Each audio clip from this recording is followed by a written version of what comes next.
अरे अरे,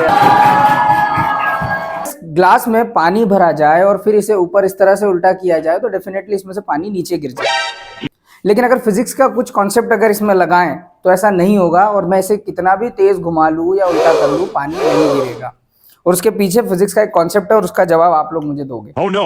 सबसे पहले मैं एक काम करता हूँ, इसमें थोड़ा सा पानी भर लेते हैं, इतना काफ़ी हो। ये मेरे पास कुछ मैंने ऐसा अरेंजमेंट बनाया हुआ है झूले जैसा। झूला तो सभी झूलते हैं, आज पानी को भी झूला झुलाएंगे।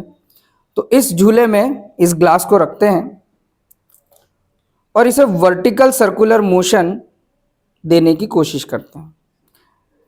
चलिए 1 2 3 स्टार्ट।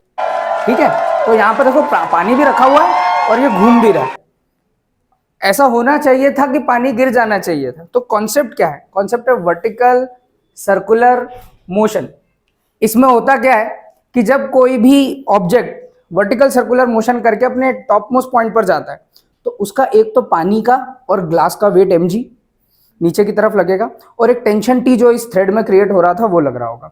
लेकिन इसको बैलेंस करने के लिए एक रिक्वायर्ड सेंट्रीपिटल फोर्स की जरूरत है जो इन दोनों के थ्रू लगने वाले डाउनवर्ड डायरेक्शन फोर्स को बैलेंस करेगा, जिससे जैसे जैसे ये ऊपर घूमता रहेगा और वो फोर्स उसको बैलेंस करेगा तो वो पानी को नीचे गिरने नहीं देगा। बिल्कुल इतना बेसिक सा कॉन्सेप्ट है।